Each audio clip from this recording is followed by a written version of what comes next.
성도 여러분, 한 주일 동안 평안하셨지요? 안녕하세요. 귀한 안식일에 하나님의 성전에 오신 모든 성도님들을 환영합니다. 요한복음의 말씀들을 제가 준비하면서 많이 은혜가 됐는데 계속 요한복음을 지속하지 못할 것 같습니다. 저희 교회에서 양육 훈련하는 프로그램을 여러분들의 의견을 다 종합해 본 결과 금요일 저녁 시간 그리고 안식일 오후 1시 두 번에 걸쳐서 똑같은 양육 프로그램을 앞으로 하기로 계획을 하고 그렇게 의견을 좀 모았습니다. 그래서 평일날 하게 되면 금요일 안식일 예배의 시간에 교회 오시는 분들이 중복되기 때문에 또 평일 시간을 할 수가 없게 되고, 그래서 올해 1년 동안 양육 훈련이 어떤 것이다 하는 그런 개념 정리가 좀 되시면 이 소그룹이 잘 편성이 되고 그 소그룹에서 계속해서 양육 훈련의 과정들을 이어가시게 된다면 내년쯤에 다시 요한복음으로 돌아와야 될 것 같습니다. 그래서 오늘 요한복음 1장 마지막 부분까지 말씀을 드리고 다음 주 금요일 날 이제 첫 양육 훈련의 시작인데, 다음 주 금요일은 QT 많이 들어보신 말씀이죠. 말씀 묵상이라 하는 과정을 여러분들께 이제 주중에 매일 하실 수 있는 주말까지 포함시키지 않고 5일분의 유인물들을 나눠드릴 겁니다. 그걸 어떻게 활용하는지 또 어떤 유익이 있는지 왜 말씀 묵상이 필요한지에 대해서 다음 주 금요일 날 말씀을 드릴 겁니다. 그리고 이제 본격적으로 양육 훈련이 들어가는 것은 이제 3월 첫째 주가 된다 그렇게 생각하시면 되겠습니다. 그래서 같이 동참해 주시면 유익한 시간이 되고 또 금요일 저녁 시간에 양육 훈련으로 인해서 더 많은 분들이 오시면 좋겠습니다. 찬양대원들도 또 이제 금요일 저녁에 많이 더 오시리라고 생각합니다. 그래서 오늘 아쉬운 마음으로 요한복음 1장 35절로 마지막 절까지 51절까지 말씀을 제가 봉독하겠습니다. 이튿날 요한이 자기 제자 중 두 사람과 함께 섰다가 예수의 다니심을 보고 말하되 보라, 하나님의 어린 양이로다. 또 제자가 그의 말을 듣고 예수를 좇거늘 예수께서 돌이켜 그 좇는 것을 보시고 물어 가라사대 무엇을 구하느냐. 가로되 랍비여 어디 계시오니이까 하니, 랍비는 번역하면 선생이라. 예수께서 가라사대 와 보라. 그러므로 저희가 가서 계신 데를 보고 그날 함께 거하니 때가 제 10시쯤 되었더라. 요한의 말을 듣고 예수를 좇는 두 사람 중에 하나는 시몬 베드로의 형제 안드레라. 그가 먼저 자기의 형제 시몬을 찾아 말하되 우리가 메시아를 만났다 하고, 메시아는 번역하면 그리스도라. 데리고 예수께 오니 예수께서 보시고 가라사대 내가 요한의 아들 시몬이니 장차 게바라 하리라 하시니라. 게바는 번역하면 베드로라. 이튿날 예수께서 갈릴리로 나가려 하시다가 빌립을 만나 이르시되 나를 좇으라 하시니, 빌립은 안드레와 베드로와 한 동네 베세다 사람이라. 빌립이 나다나엘을 찾아 이르되 모세가 율법에 기록하였고 여러 선지자가 기록한 그 일을 우리가 만났으니 요셉의 아들 나사렛 예수니라. 나다나엘이 가로되 나사렛에서 무슨 선한 것이 날 수 있느냐. 빌립이 가로되 와 보라 하니라. 예수께서 나다나엘이 자기에게 오는 것을 보시고 그를 가리켜 가라사대 보라, 이는 참 이스라엘 사람이라. 그 속에 간사한 것이 없도다. 나다나엘이 가로되 어떻게 나를 아시나이까. 예수께서 대답하여 가라사대 빌립이 너를 부르기 전에 내가 무화과 나무 아래 있을 때에 보았노라. 나다나엘이 대답하여 하되 랍비여, 당신은 하나님의 아들이시요 당신은 이스라엘의 임금이로소이다. 예수께서 대답하여 가라사대 내가 너를 무화과 나무 아래서 보았다 함으로 믿느냐. 이보다 더 큰 일을 보리라. 또 가라사대 진실로 진실로 너희에게 이르노니 하늘이 열리고 하나님의 사자들이 인자 위에 오르락 내리락 하는 것을 보리라 하시니라. 기독교가 한국 근대사에 끼친 영향은 상당합니다. 과거에 천주교가 먼저 한국에 들어왔지만 천주교는 쇄국 정책으로 말미암아 핍박과 또 굉장히 거친 저항 속에 힘들게 들어왔습니다. 그런데 기독교는 캐톨릭의 영향으로 인해서 어느 정도 좀 정리가 되고 또 이 신교라고 하는 그 개념들이 어느 정도 사람들에게 알려진 이후에 들어왔기 때문에 그렇게 핍박과 어려움보다는 상당히 한국 사회를 개화시키고 근대화시키는 데 좋은 역할을 하면서 환영을 받으면서 들어왔습니다. 그 좋은 사례는 세브란스 병원의 전신이 뭐였는지 기억하십니까? 제중원이라고 하는 닥터 알렌 의사가 고종 황제의 어의 역할을 하는 거죠. 양의로서. 그러면서 굉장히 대접을 받으면서 세브란스 병원이 오늘날의 큰 병원이 될 수 있는 그런 계기가 되면서 근대사에 끼친 영향력은 개화, 발전, 문명 또 여러 가지 측면에서 그런 역할들을 하기 시작했습니다. 그리고 나서 세월이 조금 더 지났지만 우리 재림교회 입장에서는 또 굉장히 큰 영향력을 한국 사회에 공헌을 했지요. 병원으로 하면 누구예요? 유재환 박사. 그분의 묘비에는 양화진이 가면 선교사 묘소가 있는데 나는 한국에 놀러 나온 사람이 아니라 사람들을 치료하고 또 구원하기 위해서 왔다는 그런 맥락의 글들이 거기 기록되어 있습니다. 이승만 대통령의 주치의로서 그가 끼친 아주 지대한 영향력들은 한국 사회에 기독교가 얼마나 많은 좋은 일을 했는가 하는 것을 보여주는 좋은 사례였습니다.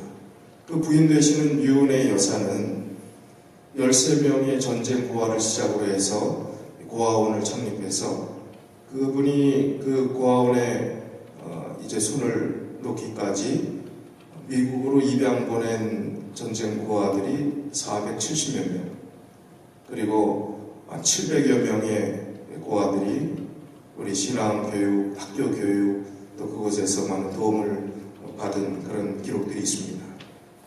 그런 아름다운 일들을 하는 기독교가 사회에 칭송이 되고 또 국가적으로 어려웠던 시절에 독립선언서를 발표한 민족 지도자의 30여 명의 지도자의 대부분이 기독교 신앙을 하는 분들이었습니다. 그렇다면 나라를 위하고 나라의 개화를 위해서, 문명을 위해서 지극히 아주 크게 헌신했던 사람들이 기독교인들이었습니다. 근데 이 기독교가 언제부터 사회의 지탄을 받는 종교로 전락을 했는지 신학자들이 분석을 하기를 언제부터 기독교가 욕을 먹기 시작했는가 한국 사회에 1980년대에 들어서면서부터랍니다. 그런데 더 욕을 먹게 된 타이밍이 언젠가 제가 좀 자료를 쭉 찾아봤더니 개독교 소리가 언제쯤 나왔는가, 그것도 그냥 한두 사람 얘기하는 게 아니라 웬만한 인터넷상에 떠도는 글들의 기독교인들을 그렇게 비아냥거리는 지칭하는 소리로 개독교 소리를 한 때는 2000년대부터입니다. 2000년대에 어떤 사건이 있었는가 하면 기독교회에서 가장 존경받는 한경직 목사님이 98세의 일기로 돌아가신 때가 2000년 8월입니다. 8월이 아니라 2000년 4월 그분이 98세의 일기로 돌아가신 겁니다. 참 존경받을 만한 분이셨지요. 그리고 그가 돌아가셨을 때 남긴 그의 유품은 휠체어, 지팡이, 털모자, 세면도구, 그가 애장하던 성경책과 도서 몇 권이 전부였습니다. 자기 집도 없었고 영락교에서 운영하는 그 어떤 수양원 같은 그곳에 거처를 마련해서 그렇게 정말 고고하게 살다 돌아가신 분이 한경직 목사님입니다. 그 뒤로 교회는 대형 교회가 생기고 한국이 전 세계의 가장 큰 교회로 제 세계 10대 교회의 대부분의 교회가 한국의 그 사이즈나 재정이나 여러 규모의 대형 교회들이 한국에 있었지만 오늘날 어떻습니까? 그 비리, 제일 전 세계에서 크다고 하는 뭐 교단의 무슨 목사, 그 아들까지 구속도 되고, 또 세습의 문제, 여러 가지 문제로 기독교는 한국에서 이 지도자들이 보인 참 부끄러운 모습들을 통해서 얼굴을 들기 어려운 그런 형편이 됐습니다. 왜 이렇게 되었는가? 기독교가 왜 이렇게 힘든 상황이 되었는가?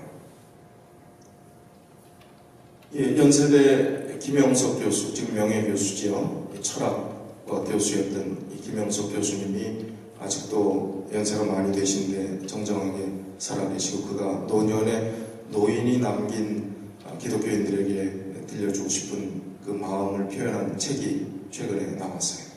근데 이분이 한경직 목사님 아마 13주기 추모 예배 때인가 그때 영락교회에서 설교를 했습니다. 이분이 설교했던 내용 중에 몇 부분을 제가 좀 소개해드리면 이런 메시지를 전했습니다. 얼마 전에 연세대 교목실에 초청을 받고 몇 분의 목사님들과 이 김영숙 교수가 대화를 하게 됐답니다. 그러던 중에 왜 불교의 스님들이 쓰는 책들은 베스트셀러가 되고 있는데, 예를 들면 법정 스님의 무소유, 굉장히 많이 팔린 책이죠. 또 최근에 젊은 스님 중에서 꽤 히트를 쳤던 분이 하버드 대학 나오고, 그 다음에 글을 잘 쓰는 혜민 스님이라는 분, 책 제목이 멈추면 비로소 보이는 것, 베스트셀러 1위 했던 거예요. 그 다음에 또 증문즉설, 증문즉답 그런 식으로 해갖고 꽤 사람들이 인기 있는 또 유명 강사가 법륜 스님입니다. 이 법륜 스님이 쓴 책 중에 베스트셀러가 뭐냐 하면 참 아이러니한 게 스님의 주례사, 엄마 수업 이런 책들이 베스트셀러가 돼서 결혼도 안 한 분이 주례사에 대한 얘기를 쓰고 엄마의 위치와 역할, 가정에 대한 문제, 청소년들에 관련된 문제를 이야기하고 다루는 그것들이 아주 대중적인 인기를 얻는 베스트셀러가 됐다는 것입니다. 거기에 반해서 기독교 목사님이나 요즘 신부님들은 좀 잘 뜨는 신부 강연자, 명강연자들이 좀 있긴 하지만 기독교의 목사님들이 쓰는 책에는 베스트셀러가 없어요. 옛날 과거에 청교도적인 그런 삶을 살았던 1600년대부터 800년대까지에 살았던 그런 위대한 믿음의 사람들은 아주 걸작품들을 남겼지만 지금 이후에는 기독교계 내에서만 베스트셀러일 뿐이지 세상 사람들에게는 영향력을 미치는 책이 없다는 것입니다. 그런 얘기를 이제 김영석 교수님이 그 관계된 목사님들과 이야기를 하면서 왜 그런 문제가 되었는가 거기에 대해서 대화를 나눈다는 겁니다. 그러면서 그들이 내린 답은 스님들은 인간의 문제, 인생의 문제에 대해서 이야기하고 있는데 목사님들은 교회의 문제, 교리의 문제만을 이야기하기 때문에 그렇다. 그래서 사람들과의 교류, 커뮤니케이션이 되지 않는 이야기들을 하기 때문에 세상의 베스트셀러가 될 수 없다. 그렇게 이야기를 했다는 것입니다. 김영석 교수님 그러면서 한경직 목사님 추도 예배의 설교 시간이니까 이렇게 이야기했어요. 예수님은 인간이 무엇을 위해 살고 어떻게 살아야 할지를 말씀해 주셨다. 그렇게 말씀하면서 그 당시 율법학자, 서기관, 바리새인들은 율법과 계명만을 가르쳤다. 그것을 오늘날 말한다면 교리의 문제로 볼 수 있다. 이어 예수님은 우리에게 진리를 주셨다. 사람은 이것을 위해서 어떻게 살아야 한다는 인생관과 가치관을 주신 것이라고 말하면서 우리 교회는 너무나 지나치게, 오늘날의 기독교는 너무나 지나치게 교리에 치우치는 것이 문제이다. 교리를 위해서 사는 사람과 진리를 위해서 사는 사람들 사이에는 거리가 있다. 우리는 이것을 인정하고 가야 한다. 그렇게 이야기했습니다. 교리를 위해서 사는 삶, 진리를 위해서 사는 삶에 대해서 우리가 잘 생각해야 됩니다. 제7일 안식일 예수 재림교회라는 신앙이 이 교리가 진리에 입각한 신앙을 하는지, 예수 그리스도의 십자가의 복음을 통한 하나님의 계명을 순종하고 자발적으로 순종하며 지키고 기뻐하는 그런 복음주의적인 삶을 살아가는지, 아니면 교리와 하지 말라는 것과 율법주의적인 그 개념 속에서 우리가 해결도 못하고 죄책감 가지고 이것도 지키지 못하고 저것도 하지 못하는 끌려가는 신앙생활을 하는지 우리가 잘 생각해 봐야 된다는 것입니다. 그러면서 한경준 목사님의 설교를 표현하면서 그분이 직접 간접적으로 그분의 설교를 들을 때 교리보다는 진리를 말씀하시고 예수 그리스도에 대한 말씀을 더 많이 하시고 복음에 대해서 십자가에 대해서 말씀을 많이 하셨다. 이런 고민이 우리에게도 있어야 된다. 그런 설교를 했어요. 그리고 김영숙 교수는 사회를 위해서 교회가 있는 것이지 사회가 교회를 위해서 있는 것이 아니다. 우리의 복음의 필드는 세상이지 세상이 교회를 위해서 존재하는 게 아니거든요.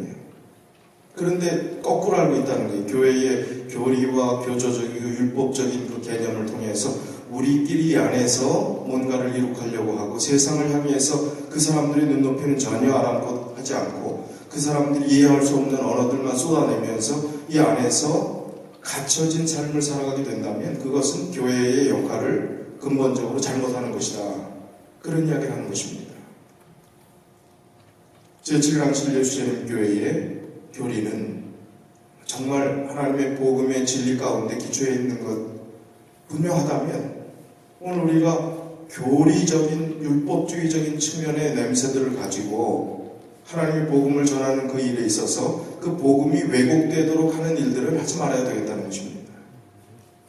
우리 교회의 교리가 율법주의가 아니잖아요. 십자가를 통한 구원을 믿는 정말 성경적이고 복음적인 교회인데 왜 이 교회가 율법적인 교회 그리고 어렵고 하지 말라고 하는 것이 많은 교회 뭔가 아주 들어가면 확 숨이 막힐 것 같은 그런 교회처럼 인식이 되었냔 말이죠. 그 뭔가 잘못이 있는 것입니다. 세상이 빛과 소금의 역할들을 할 수 있는 교회 복음을 전할 수 있는 교회가 되어야 하는데 왠지 우리 자신이 이 세상에 친구조차 하나 둘 수 없이 그들과 생활하고 대화하는 그 삶의 벌써 수준과 격이나 문화나 그리스도인의 삶의 어떤 생활 양식들이 너무나 달라져 있기 때문에 그들과 전혀 섞일 수도 없고 대화할 수도 없고 그들을 이해할 수도 없는 상황이 되어버렸다면 그것은 교회가 얼마나 큰 문제냐는 것입니다. 오늘 우리 신앙을 바로 했느냐 했을 때 바로 한 것이 아닙니다. 우리가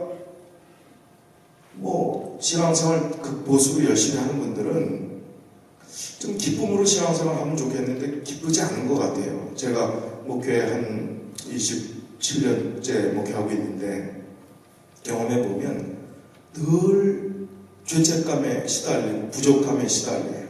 그리고 열심히 믿어야 된다는 강박관념이 있습니다. 예수 그리스도를 의지해야 되는데 왜 그렇게 혼자 노력을 하는지 불쌍할 지경입니다. 죄책감과 구원의 강박관념 때문에 고민하다가 산속으로 들어가고 시골 생활 들어가고 은둔하려고 하는 정신들이 우리 교회의 역사의 흐름 속에 계속 있어 왔습니다. 우리 교회가 그런 교리입니까? 그렇게 만드는 그런 방향으로 이끌어주는 것이 우리 교회의 흐름이란 말이에요. 그렇지 않다는 것입니다. 교회가 타락한다고 또 세속화되었다고 이 교회가 옛날 그 신실했던 믿음을 버렸다고 이야기하는 사람들이 과연 복음적인 측면에서 이야기하는 것인지 과거의 관습과 복음과 아무 상관없는 그것에서 우리의 수준이 떨어졌다고 이야기하는 것인지 생각해 봐야 된다는 거예요. 옛날의 관습과 전통 때문에 우리의 신앙이 청소년들이 드럼 치고 기타 치고 했을 때 처음 들어왔을 때 그걸 용납했습니까? 교회에서? 용납하지 않았지요. 제가 어제 합회의 에리어 미팅에 참석하고 끝나고 교사들과 또 목사님들과 같이 미팅하면서 저녁 식사를 하면서 시간을 가졌어요. 하루 종일 그런 시간을 가졌는데 이제 저녁 식사를 하기 전에 목사님들이 나가서 송 서비스를 하고 이제 준비를 하는데 거기 기타를 치고 리더하는 분이 우리 교회에서는 카우보이 데이가 있다는 거예요. 카우보이 뮤직 데이가 있다는 거예요. 그래서 무슨 얘기냐? 나도리아에서 그러니까 그날 송 서비스는 컨트리 뮤직 스타일로 한다는 거예요. 찬미가를 컨트리 뮤직 스타일로, 컨트리 뮤직 뭔지 아시죠? 뭐 이 시골 뭐 그 품을 아실 거예요. 근데 찬미가 그대로 자기가 복음성가를 그렇게 불러보겠다고 하면서 다 따라하는 거예요. 그걸 다 부르는 겁니다. 옛날 같으면 그건 사단이지요. 용납이 될 수 있는 소리입니까? 아니 카우보이 데이라니 교회가 이렇게 나왔을 거예요. 근데 모든 합회장님 비롯해서 모든 분들이 참 박수치면서 즐거워하고 거기에 흐뭇해하는 그런 모습을 보면서 왜 미국인들은 할 수 있는 것들을 한국 사람들은 죄라고 생각하고 죄책감으로 여기고 그것은 교회가 타락했다고 이야기하고 미국의 복음의 시작은 한국이 아니에요. 자유운동이 시작된 곳은 이곳입니다. 미국 분들도 아주 철저하게 보수적이고 경건하고 상당히 율법적인 분들이 있어요. 교회가 너무 리버럴한 음악을 하기 때문에 자기는 그 교회 안 나간다고 얘기하는 분도 있어요. 목사님들 중에서도. 그러나 오늘 세상의 눈높이를 맞춰서 이 세상의 복음을 전하는 우리들이 세상의 필드라고 생각해서 그 사람들의 마음과 마음의 소통을 이끌어내고 하나님의 복음이 들어갈 자리를 찾고 하는 노력들을 하지 않는다면 이 교회는 고립된 교회가 될 것이고 나중에 썩은 물로 우리 스스로도 율법주의에 거기에 허우적거리다가 하나님의 복음의 진수를 알지 못하고 기쁨과 행복이 없는 채 늘 부족하고 죄책감이 있고 다른 사람 못하는 거 보면 그거 참 못 견뎌하고 다른 사람 제대로 못하는 거 정죄하는 그런 아주 안타깝고 고질적인 신앙관을 갖기 쉽다는 것입니다.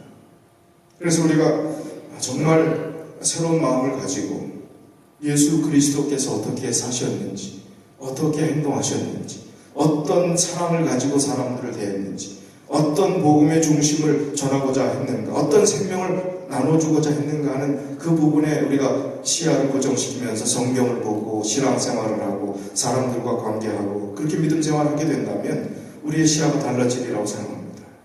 그리고 새로운 영혼들이 이곳에 발붙이고 기뻐할 수 있고 그들이 예수 그리스도를 향해서 자라가도록 하는 것은 성령 하나님께서 하시는 몫입니다. 우리가 보조적인 역할만 할 뿐이에요. 그리고 교회는 그런 믿음의 사람들로 자라날 수 있도록 계속해서 노력하고 최선을 다하는 것. 심판은 하나님이 하시는 것입니다. 우리가 심판할 것 없습니다. 정죄할 것 없습니다. 이야기할 것 없습니다. 예수 그리스도의 복음을 통해서 자라나도록 격려하고 훈련하면 되는 거예요. 교회가 뭐 수준 미달이다 썩었다 뭐 지도자가 너무 세속화돼서 그냥 다 용납한다 하는 그런 이야기들을 하기 전에 오늘 우리가 정말 복음의 의미를 얼마큼 알고 이해하고 예수님의 정신을 이해하고 있는가를 먼저 우리가 생각해 봐야 된다는 겁니다. 오늘 이 요한복음에서 나온 제자들을 부르시고 그 제자들이 예수 그리스도를 만난 그 과정들을 통해서 참 이 복음 생명 구원이라는 것이 얼마나 소중한 것이면 그 제자들이 자기의 전생애를 예수 그리스도께 올인할 수 있었는가 그 느낌들을 좀 가져보기를 원하는 겁니다. 그리고 우리의 신앙관을 우리가 혹시 좀 그런 경향이 있는 특별히 우리 지간식 예수재림교회의 신앙이 오래된 연조를 가진 분들은 과거에 율법주의적인 성향이 강한 분들이 제가 한번 말씀드렸지요. 축자 영감서를 믿었을 때 화해부인 당시에도 축자 영감서를 믿었던 사람들과 사상 영감서를 믿었던 사람들이 대립이 됐던 때가 있어요. 성경 문자 그대로 다 지켜야 된다고 믿는 사람들. 그것은 안식일을 지켜야 구원을 받는다.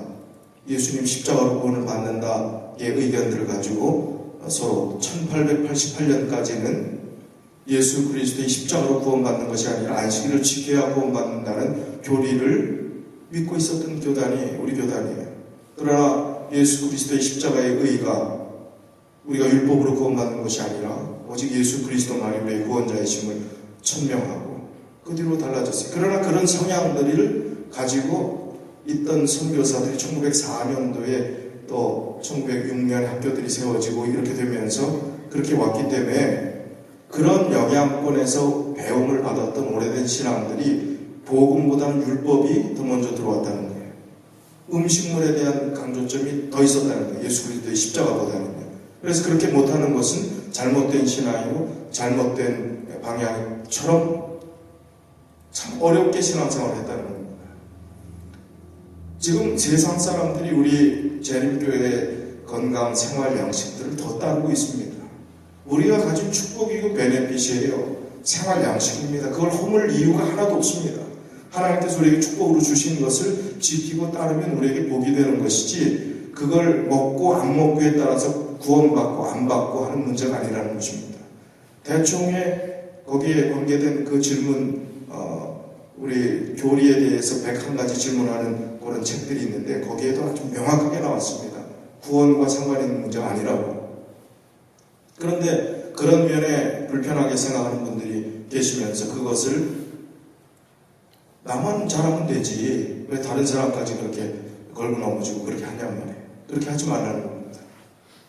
저는 그런 문제로 서로 소통이 되지 않아서 교회를 떠난 사람들을 보았기 때문에 그렇습니다.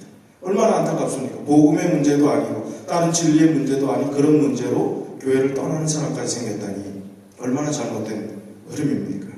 자, 그래서 우리가 이제 제대로 예수님의 복음의 철저하게 중심으로, 예수님 중심으로 살아가고 그런 믿음의 삶을 사는 것이 우리가 행복하고 기쁘게 신앙생활하는 것이요, 주님께서 기뻐 받으시는 삶이라는 것입니다. 우리의 신앙이 예수 그리스도 안에서 기뻐하면 우리의 삶의 율법의 지킴과 그 율법을 따르는 삶이 약화될 수 있을까요? 다 합리화시켜서 다 지키지 않는 것으로 착각하면 그거는 앞뒤가 안 맞는 위선적인 신앙생활을 하는 것입니다. 그 복음과 예수 그리스도의 생명력에 마음에 이 터치가 된 사람은, 그 감동을 입은 사람들은 어떻게 하면 예수님처럼 정말 그렇게 살아갈 수 있을까 염려하고 기도하고 회개하고 믿음의 조상들이 살았던, 청교도들이 그렇게 살았던 그 헌신과 열심을 배우려고 하는 것이 자연히 나타나요. 복음을 어떻게든지 전하려고 하는 마음들이 자연히 생겨나게 되어 있습니다. 그러나 중심이 서 있지 않으니까, 그 기쁨이 없으니까 그런 일들이 일어나지 않는 것입니다. 늘 형식화되고 화석화된 굳어진 신앙생활을 가지고 형식적으로 계속 나오다 보면 우리 믿음이 이 상태에서 그대로 고정되는 것입니다. 그래서 우리가 양육훈련을 하는 목적도 그렇고, 내일 설교 시간에 좀 말씀드릴게요. 교회의 양극화에 대해서. 건강하지 못한 양쪽 극단. 왜 그랬는가? 교회 소통이 없었기 때문에. 양육훈련 같은 것도 없었고, 일방통행으로 여러분 듣기만 했어요. 설교를 일방적으로 듣기만 했지요. 옛날 교과 공부하면 교사가 가르치는 대로 듣기만 했지요. 언제 여러분의 목소리, 여러분의 의견, 진보와 보수들이 같이 대화하면서 하나님의 건강한 교회를 만들기 위해서 대화했던 적이 있습니까? 없으니까 그 정도였는 거예요. 그런 신앙으로, 그런 틀 속에서 그냥 고착화된 신앙을 할 수밖에 없는 것입니다. 양육훈련은 뭐예요? 성경 공부가 아니라니까요. 그냥 듣는 거 아니라니까요. 대화하는 거예요. 거기에 해답과 정답이 아닐지라도 대화하면서 이런 사람의 정신을 이해하고 진보의 사람들을 가지고, 그러나 예수님의 십자가의 그 정신을 높이고 살아가는 사람들도 우리가 이해하고 존중하고, 보수로 가는 사람들도 우리가 참 저런 순수한 신앙을 좀 배워야 될 텐데 내가 참 부족하구나 하고 또 높여주고, 이런 일들이 일어나게 된다면 교회는 건강한 교회가 되는 것입니다. 양극화로 가지 않는 거예요. 복음을 제대로 이해하는 사람들은 절대로 양극화되지 않습니다. 나눠지지 않습니다. 그래서 복음적인 교회로 만들기 위해서 우리가 어떤 신앙, 어떠한 생명력을 가지고 예수 그리스도를 따라야 될지 정말 심각하게 고민해야 합니다. 그리고 이 교회가 그런 예수 그리스도의 생명력을 전하는 교회가 되기 위해서 최선을 다해야 될 줄 생각합니다. 자, 본문의 말씀으로 돌아와서 요한복음 1장 37절에 보면 두 제자가 침례 요한의 말을 듣고 예수님을 따라갑니다. 침례 요한의 이 두 제자는 40절에 보니까 한 사람 이름은 나왔어요. 누구로 나왔습니까? 베드로의 형제 안드레. 안드레가 침례 요한의 제자였습니다. 또 한 사람은 누구였는가? 이것은 성경 전반적인 흐름이나 모든 신학자들이 다 동의하는 것은 요한복음을 기록한 제자 요한이라고 이야기를 합니다. 우리 교회 교단의 이언의 신에도 다 그렇게 되어 있고 모든 주석에도 그렇게 되어 있습니다. 요한은 겸손한 사람이었어요. 예수 그리스도의 사랑을 알고 나서 자기 자신을 드러내려고 하지 않았습니다. 겸손하게 제3자가 쓴 것처럼 요한복음을 기록하고 자기 자신을 나타나지 않았어요. 요한입니다. 자, 여기서 예수를 조건을 하는 그 단어는 아콜루세오라는 단어를 썼는데, 그것은 어쩌다 한번 만나서 따라간 게 아니라, 집회 한번 참석한 게 아니라 그를 지속적으로 쫓아 섬긴다. 그분을 따라가면서 지속적으로 섬기는 것을 의미합니다. 그런데 예수님이 제자를 공식적으로 불러서 제자들, 12제자를 딱 임명하는 것은 1년 뒤쯤이에요. 이때가 아니라. 이 5명의 31절까지 나오는 그 사람들의 임명은 처음부터 공식 제자 임명이 아니라 1년 뒤쯤 이루어진다는 거예요. 그리고 그들이 전적으로 예수 그리스도를 모든 것을 다 버리고 따라간 것은 누가복음 5장 11절에 보면 모든 것을 버리고 예수를 따르니라 하는 그때부터입니다.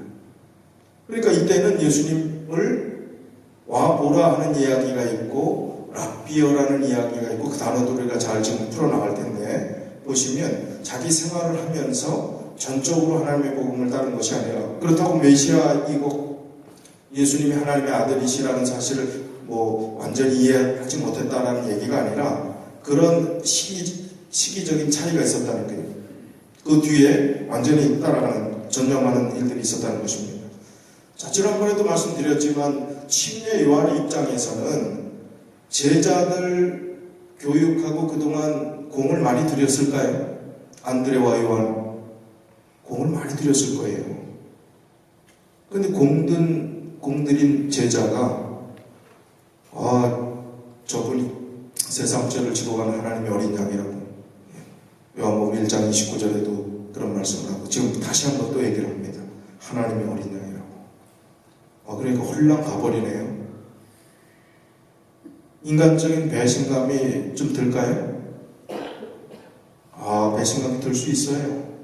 그런데 침례 요한의 훌륭한 점은 배신감, 시기, 질투의 마음들을 가질 수 있지만 그분을 설명을 2번씩이나 강조하고, 여기 2번만 했겠습니까? 실제로 성경에 기록된 것 외에 그분을 따라가는 것이 정말 오히려 축하하고 보내줄 정도로 그런 마음에 참 이 대인배의 기질을 가지고 영적인 삶의 목표와 방향이 분명하고 자기의 정체가 예수 그리스도의 길을 예비하는 자로서 낮아지는 그 삶을 살았다는 것이 침례 요한의 삶의 가장 아름다운 장점인 것 같습니다. 질투. 그리스도인 삶에 있어서 시기, 질투라는 것은 우리의 영혼을 얼마나 비참하게 병들게 하는 것인지 모릅니다. 질투의 화신이라는 얘기 들어보셨잖아요. 자기 외에 다른 어떤 사람과 친해는 꼴도 못 보고, 같이 딴 사람하고 밥 먹는 꼴도 못 보고, 자기 몰래 다른 집에 방문해도 큰일 나는 거예요. 알게 되면. 내가 싫어하는 사람 좋아해도 안 되는 겁니다. 이거는 병이 아니에요. 영적인 병입니다. 질투. 제가 목회하면서 정도의 차이는 있지만 그런 걸 봤거든요. 여기서는 아직 못 봤어요. 질투식이라는 것이 우리의 영혼을 얼마나 병들게 하는 것인지 모릅니다. 신앙이 향상될 수 없어요. 사명이 있는 자에게는 제자들이 그렇게 홀랑 돌아서서 가버려도 질투하지 않습니다. 그 사명이 분명하기 때문에, 침례 요한이 자기의 정체가 무엇인지를 알기 때문에 질투하지 않아요. 오늘 우리의 삶에 섭섭한 일들, 시기심이 생기고 질투심이 생기는 그 많은 배경 가운데 내가 사명을 가지고 예수 그리스도께 바른 믿음을 가지고 섰다면 그런 시험에 빠지지 않았을, 그리고 그런 마음조차 가지지 않았을, 다른 사람을 미워하지 않았을 수많은 그런 상황들을 우리가 넘어진 일들이 아마 생각하실 겁니다. 사명이 있는 자는 분명히 그런 시기와 질투심을 극복할 수 있습니다. 오히려 침례 요한은 여기 이튿날 그랬으니까 어제 오늘 연거고 예수님의 제자들에게 하나님의 어린 양을 자상하게 설명해주고 있어요. 그분이 영원한 생명이라고 또 강조하고 있습니다. 자기는 그분의 신발끈 매기도 감당하기 어려운 낮은 자예요. 그분만이 우리를 구원할 구원자, 메시아, 그리스도, 그 뜻은 구원자라는 뜻입니다. 오늘날 기독교는, 이 교회의 병폐는 그리스도의 이름으로 사람을 모으려고만 하지 사람을 그리스도의 이름으로 파송하려고 하지 않아요. 대형교회는 뭡니까? 다 우리 교회 와야 됩니다. 그 교인들이 회심한 그리스도인일까요? 다른 교회에 있다가 큰 교회에 여러 가지 베네핏이 있고 이런저런 좋은 것이 있으니까 이렇게 그냥 이런저런 면에서 편하게 또 생각하고 그래서 온 사람들일까요? 수평 이동한 철새 교인들이 대형교회, 한국에 있는 대부분의 교회들입니다. 그리고 슈퍼마켓 구멍가게들 망하는 논리로 개척교회, 작은 교회는 길을 펴지 못하고 다 문 닫고 큰 교회들만 살아남는 그 교인들이 다 옮겨가니까 자녀 교육하면 아주 돈 안 들이고도 제대로 된 교육 받고 여러 가지 가서 주는 것도 많고 장사도 잘 되고 미국의 LA는 부부가 꽃집을 하는데 한 분은 연합교회 가고 한 분은 어디 교회 가고 나눠서 가야 수지가 좀 맞을 거 아니에요. 그렇게까지 되니까 교회에 사람을 모으려고 하는 데만 혈안이 돼 있어요. 다른 데 이사 가서 그분이 그곳에서 가까운 데서 하나님께 봉사하고 더 영향을 끼치고 좋은 일을 해야 되는, 안 됩니다. 무조건 우리 교회 나와야 됩니다. 창립 멤버고 하면서 어딜 가십니까? 무조건 붙잡는 것은 바람직하지 않다. 계시면 좋지요. 그러나 상황이 됐을 때 그곳에서 더 그분의 영적 신앙의 향상과 더 많은 것을 나눌 수 있는 상황이 됐을 때는 즐겨 파송할 줄 아는 것이 교회가 되어야 된다는 거예요. 한국의 교회의 병폐가 바로 그런 모습입니다. 파송의 개념이 희박하다는 거예요. 많은 개신교에서 사용하는 용어, 등록이라는 용어를 쓰잖아요. 교회 등록했다. 저희 교회는 그런 용어를 사용하지 않지요. 침례를 받고 개인의 구주로 예수를 영접한 이후에, 침례받은 이후에 교회의 농명책이 기록되는 것이죠. 강요하지 않지요. 교회는 사명의 시발점이 되어야지 사명의 종착역이 되어서는 안 된다는 겁니다. 새로움이 있고 꿈틀거리고 하나님의 복음을 전하기 위한 계속적인 역사가 이곳에서 일어나야지, 침례받고 그 다음에 신앙생활을 하면서 들어왔으니까 이제 종착역에 왔다, 안정권이 됐다, 교회에 하는 임무들 다 하나님의 사역이고 중요하지, 그게 중요하지 않다는 얘기가 아닙니다.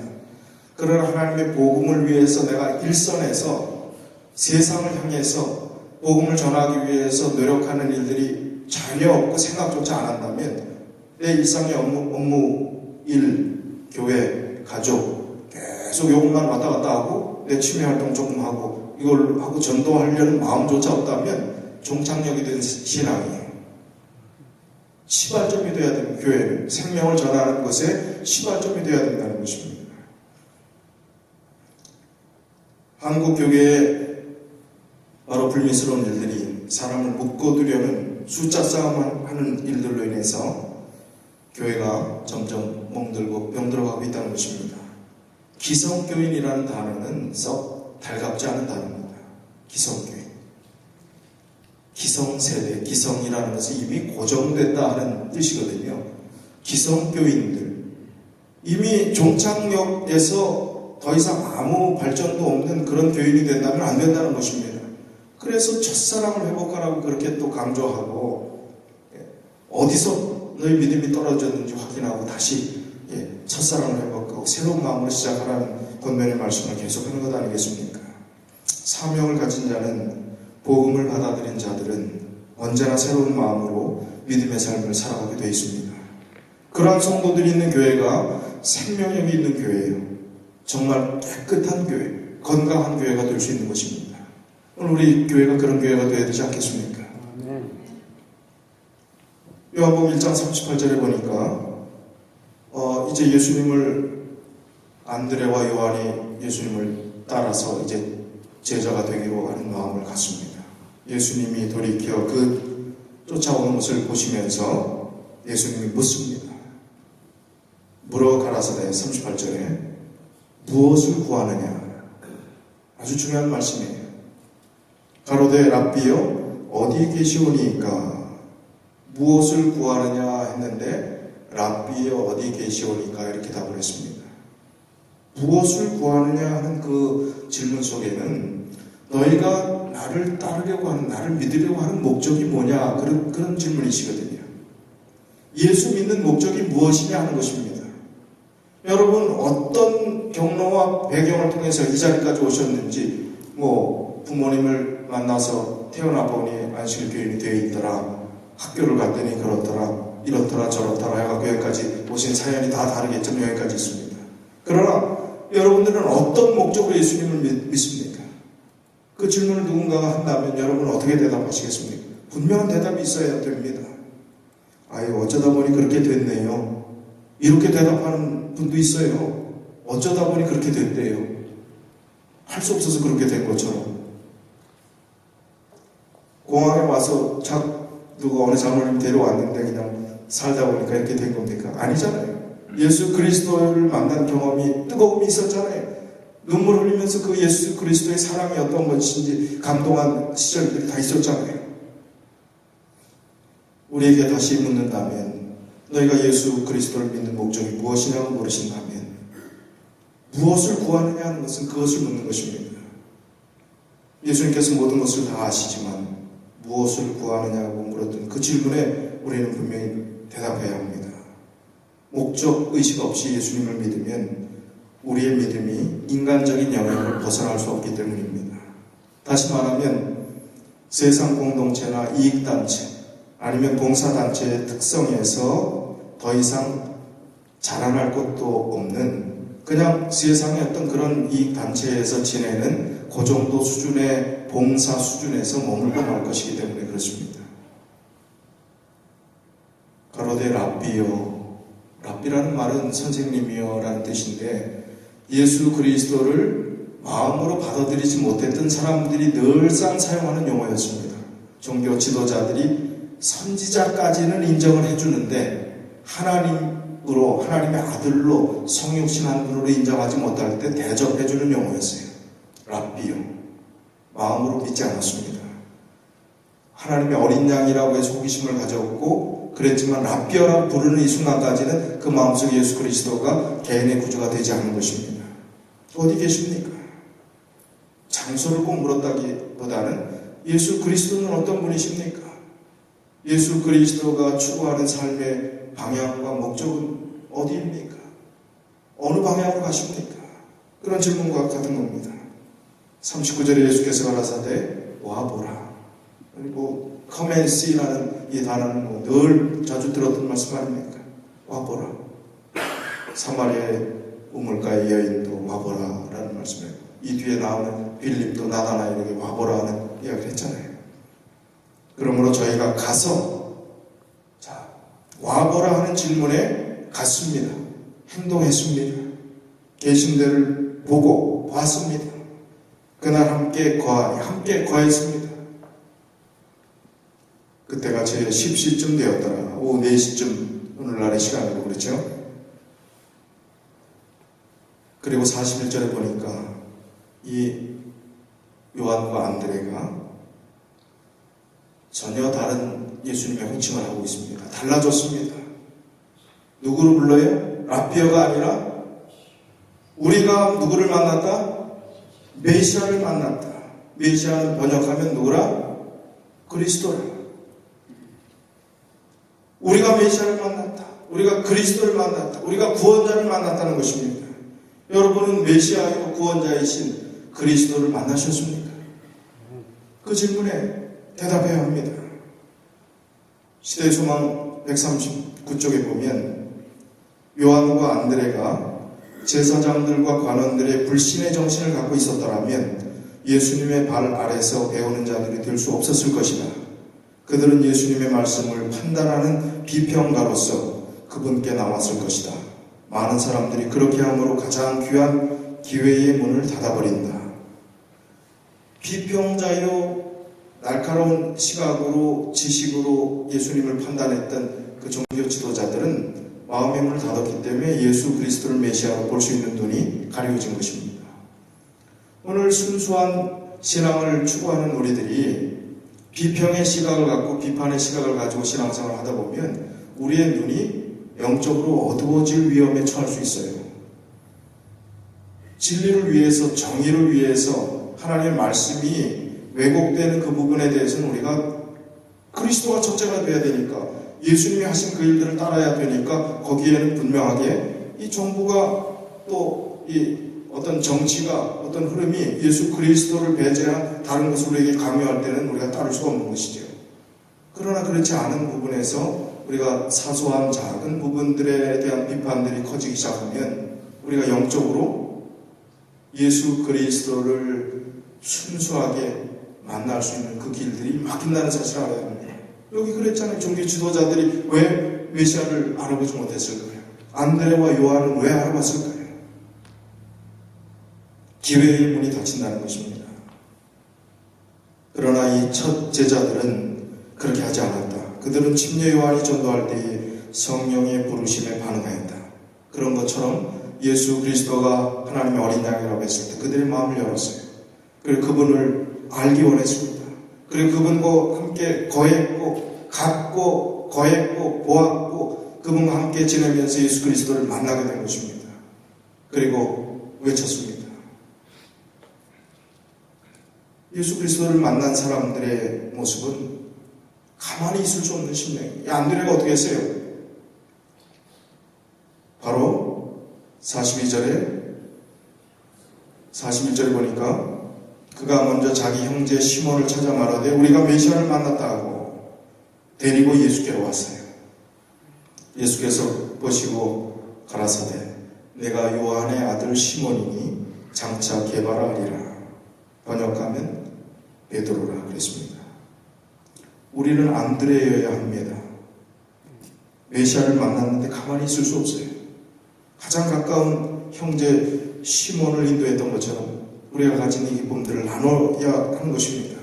그래서 디모데후서 4장 2절에는 때를 얻든지 못 얻든지 항상 하나님의 말씀을 전파하라고 했습니다. 사도행전 5장 42절에 보니까 저희가 날마다 성전에 있든지 집에 있든지 예수는 그리스도라 가르치기와 전도하기를 쉬지 않아야 한다. 집에 있든지 성전에 있든지 예수 그리스도가 우리의 구원자이심을 전도하는 그 일을 쉬지 않았다는 것입니다. 잠언 11장 25절에는 남을 윤택하게 하는 자는 자기 자신도 윤택해진다고 했어요.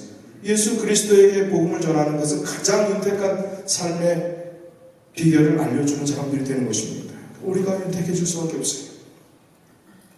디모데후서 4장 5절에 보면 그러나 너는 모든 일에 근신하여 고난을 받으며 전도인의 일을 하며 내 직무를 다하라. 고통이 있다 할지라도 손해가 된다 할지라도 복음을 전하면서 어려움이 된다 할지라도 그 복음은 전해야만 한다는 말씀을 하시는 것입니다. 자, 예수님께서 이름을 그냥 임의로 바꿨습니다. 시몬이라는 이름은 부모님이 지어준 이름인데 부모와 상의도 없이 본인한테 묻지도 않고 너 이름 바꿔. 너 이름은 시몬이 아니라 이제 뭐라고요? 게바라. 번역하니까 베드로라. 이 요한은 시간에 대한 개념들을 철저하게 다른 복음서에 비해서 몇 시다 그렇게 해서 정확한 사실성을 많이 기록한 기자고 또 여기 이런 번역을 하면 뭐다 하는 얘기를 많이 썼어요. 아람어로 쓴 것을 게바라하는 아람어를 번역하면 베드로 반석이다 하는 그 뜻을 자상하게 이렇게 써줬어요. 요한이 참 자상한 분 같아요. 그런 거 보면. 자, 시몬이라는 이름의 뜻은 듣는다라는 뜻입니다. 듣는다. 근데 게바라는 뜻은 반석이에요. 듣는 것으로 끝나면 안 된다는 겁니다. 시몬으로 끝나면 안 된다는 거예요. 반석 되시는 예수 그리스도 안에 기초를 놓는 신앙이 되어야지 듣는 것으로 끝나면 안 되기 때문에 그 이름의 뜻과 어떤 연관성을 가지고 예수님께서 말씀하셨는지 모르지만 이름이 참 기가 막히게도 듣는다가 아니라 반석이 되어야 된다는 이름을 주신 것입니다. 일본의 배우이자 유명한 여성 작가인 구리하마 고마키라는 이 여성 작가가 배우와 정치가의 차이를 이렇게 이야기를 했습니다. 배우는 막이 내리면 모든 것이 끝나지만 정치가는 연설이 끝나는 순간부터 모든 것이 시작된다. 그때부터 말한 대로 어떻게 해야 되기 때문에 그 공약을 실천해야 되기 때문입니다. 정치가가 코미디언처럼 보이는 것은 정작 중요한 이 뒷부분이 없기 때문이다. 우리 그리스도인으로 살아간다는 것은 성경이 제시한 그 말씀대로 살 것을 세상은 기대하고 있습니다. 그렇게 살아야 되는 것입니다. 그러나 그렇게 살지 못하고 세상 사람들이 추구하는 그 기대에 우리가 못 미치기 때문에 우리 그리스도인들의 삶의 모습을 보고 실망하는 거예요. 너무나 기대를 했기 때문에 그 기대가 무너졌기 때문에 그런 지탄과 개독교란 소리까지 듣게 되는 것입니다. 오늘날의 종교 지도자들이 얼마나 많이 각성해야 될지요. 이런 흐름 속에서 예수 그리스도는 하나님의 복음에 갈급한 영혼들을 계속해서 찾습니다. 빌립이 한 동네 사람이라고 했죠. 안드레와 베드로와 빌립이 그 소문을 듣고 그 사이에 대화를 하고 그런 마음의 느낌들이 있었는지 어땠는지 모르지만 예수님이 빌립을 만났을 때 나를 쫓아 별로 다른 구구한 설명이 없습니다. 근데 빌립이 어떻게 했어요? 바로 반응하면 좋았을 텐데 어떻게? 나사렛이라는 동네에서 무슨 선한 것이 날 수 있겠느냐. 아주 슬럼가, 미국으로 말하면 아주 위험한 그런 슬럼가 같은 곳에서 어떻게 선한 것이 날 수 있겠느냐 의심을 했습니다. 예수님께서 이 빌립이 나오는 것을 보시고 그는 참 이스라엘 사람이라 그 속에 간사한 것이 없도다. 그리고 내가 빌립 이후에 나다나엘을 하는 얘기죠. 빌립은 그렇게 해서 예수님을 따르고 나다나엘이 예수 그리스도를 바로 믿고 받을 수 있었는데 그렇지 않고 의심하는 말들을 합니다. 그런데 예수님은 그 의심 많은 도마 버금가는 그런 나다나엘을 향해서 내가 참 이스라엘 사람이라 그 속에 간사한 것이 없다라는 이야기를 합니다. 그때 예수님이 나다나엘이 나오시는 걸 보시면서 내가 무화과 나무 아래에서 기도하는 것을 보았다.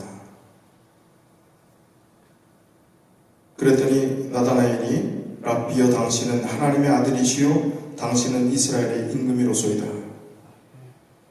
예수님께서 이야기를 합니다. 가라사대 내가 너를 무화과 나무 아래에서 보았다 함으로 믿느냐. 이보다 더 큰 일을 보리라. 그리고 51절에 하늘이 열리고 하나님의 사자들이 인자 위에 오르락내리락 하는 것을 보리라.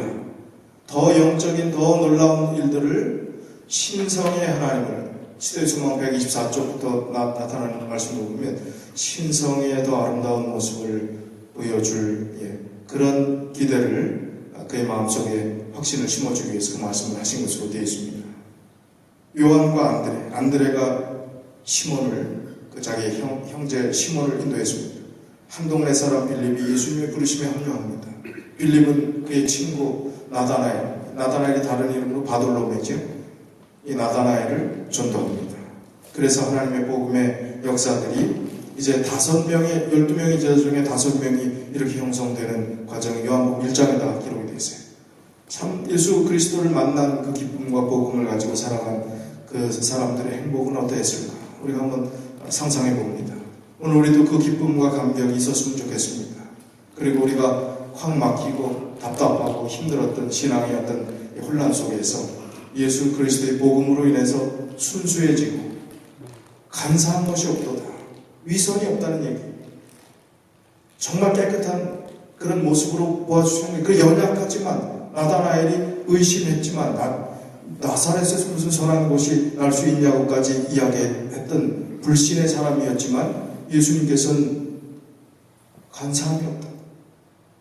이스라엘은 이만한 믿음이 없다고 장점을 생각해 주시면서 그를 인도했던 것처럼 오늘 우리가 우리 주변에 있는 많은 사람들에게 그 장점과 순수하게 예수님 믿을 만한 겨자씨만한 믿음을 가지고 주님께 나올 때 우리가 격려하고 사랑하고 예수 그리스도의 복음을 잘 전하는 일에 같이 협력자가 되어서 정말 복음의 기쁨을 같이 나누고 그 복음을 세상에 나눠서 예수님이 가장 원하시는 우리가 존재하는 목적, 영혼을 구원하는 것, 이 교회가 존립하는 목적, 하나님 알지 못하는 사람들이 이 교회를 통해서 예수 그리스도를 알고 구원받도록 하는 그 일에 같이 협력하시는 우리 모든 성도님들이 다 되시길 바라면서 오늘 말씀을 드리겠습니다. 기도하겠습니다. 아버지 하나님, 저희가 복음을 이해한다고 했지만 예수 그리스도께서 묻는 예수 그리스도를 믿는 이유에 대해서 물을 때 우리가 어떤 대답을 확신 있게 드려야 될지 다시 한번 우리의 믿음을 점검하기 원합니다. 예수 그리스도, 그분 우리의 구원자요, 메시아요, 그리스도이심을 온전히 고백하는 순수한 믿음, 예수 그리스도의 십자가의 믿음이 우리의 믿음 되게 하여 주시옵소서. 세상이 참 복잡합니다. 그래서 우리의 마음이 우울할 때도 있고 외로울 때도 있고 믿는다는 것 자체가 회의가 올 때도 있습니다. 그러나 오늘 이 복음 외에는 우리가 희망을 가질 소망을 둘 데가 없음을 다시 한번 깨닫습니다. 하나님의 복음 때문에 우리가 존재하는 이 땅의 시간들이 더욱 아름답게 하시고 하나님 안에서 감사하며 또 성도들과 소통하며 사랑하며 살 수 있는 그런 세월들이 우리의 남은 세월 되게 하여 주시옵소서. 주님, 이 안식일 우리에게 주신 기쁨을 같이 누리기 원하오니 하나님을 알지 못하는 영혼들에게도 이 안식의 복이 흘러넘칠 수 있도록 우리에게 사명을 다시 한번 일깨워 주시옵소서. 이 안식일이 마치는 모든 시간뿐만 아니라 우리가 이 땅에 존재하는 생명이 있는 그 시간 동안 예수 그리스도를 기쁨으로 전했던, 와서 보라고 이야기했던 그 말씀처럼 하나님의 복음을 즐겨 증거하는 우리 모두가 되도록 주께서 저희의 심령 속에 역사해 주시옵기를 예수 그리스도 이름으로 간절히 기도드리옵나이다.